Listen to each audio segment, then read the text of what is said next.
बिस्मिल्लाहिर्रहमानिर्रहीम। आज हम चैप्टर नंबर 16 के एक्सरसाइज के न्यूमेरिकल्स को करेंगे। सबसे पहला न्यूमेरिकल है 16.1।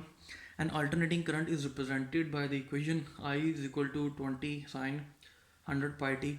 Compute its frequency and the maximum and R M S value of current.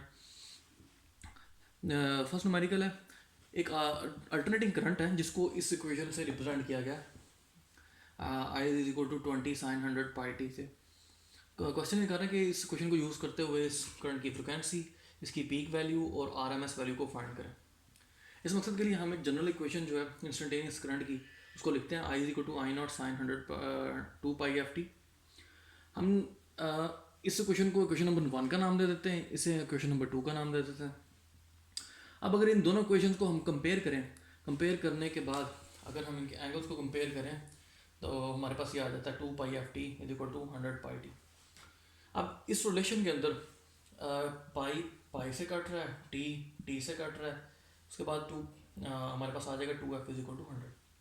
अब 2 इधर मल्टीप्लाई हो रहा है तो जाके डिवाइड हो जाएगा, तो जाके इससे कट होके तो हमारे पास आ जाता है 50। तो फ्रिक्वेंसी आ जाती है 50 हर्ट्ज। अच्छा, उसके बाद हमने फाइंड करनी है वो है पीक वैल्यू। अगर हम इन दोनों क्वेश्चन को कंपेयर करें अगेन तो यहाँ साइन के साथ है आई नॉट जो पीक बैक करंट को रिप्रेजेंट कर रहा है, यहाँ साइन के साथ 20। अगर इनको कंपेयर करें तो इट मीन्स के यहाँ पे 20 जो है वो पीक करंट है, तो आई नॉट इज इक्वल टू आया था 20 एम्पेयर। तो आफ्टर अगेन कंपेयरिंग हमारे पास पीक वैल्यू ऑफ करंट भी आई थी है वो है 20 एम्पेयर। तीसरी और जो लास्ट चीज़ फाइंड करनी है इस न्यूमेरिकल में वो है R M S value of current की। और करंट के आर एम एस वैल्यू को फाइंड करने का हमारे पास रिलेशन है I R M S is equal to I not divided by √2।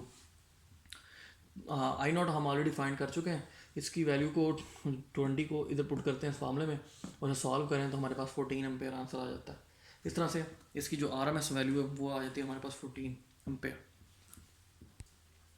Next जो न्यूमेरिकल है 16.2, उसको पहले रीड करते हैं। Sinusoidal AC has a maximum value of 15 ampere.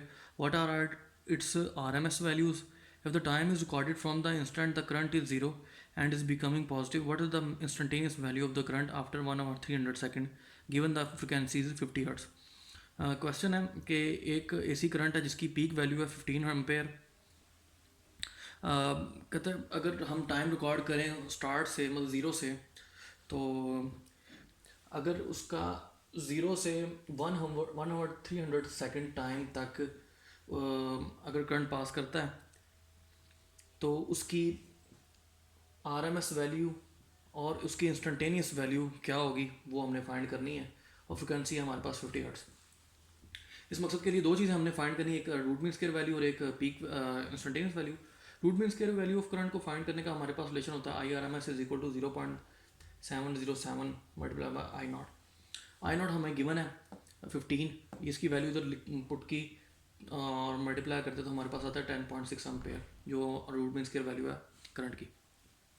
After that हमने दूसरी चीज़ जो फाइंड करनी है वो है इंस्टेंटेनियस वैल्यू ऑफ करंट की, आई की। इंस्टेंटेनियस वैल्यू ऑफ करंट का फार्मूला हमारे पास होता है I is equal to I naught sine 2 pi f t. इस रिलेशन में हम peak I naught 15 sine 2 pi frequency 50 और टाइम 1 आवर 300 उसको पुट करें सॉल्व करें तो हमारे पास आ जाता है 13 एम्पेयर जो कि इंस्टेंटेनियस वैल्यू ऑफ करंट है।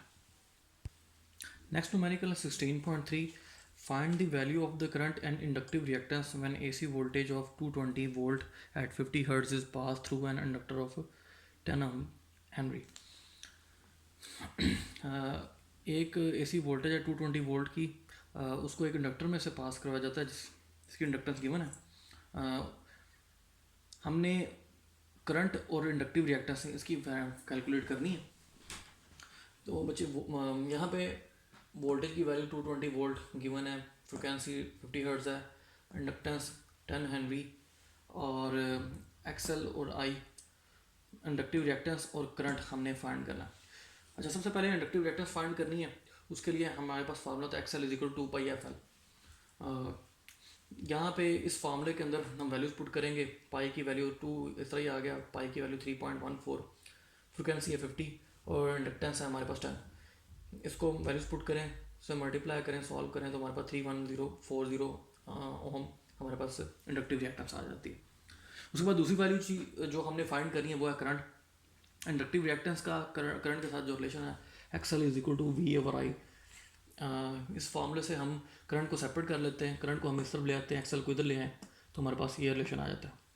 अब वोल्टेज हमारे पास 220 और एक्सएल हमने फाइंड किया 3140, इसको हम पुट करें तो डिवाइड करें तो हमारे पास 0.07, ये हमारे पास करंट आ जाता है।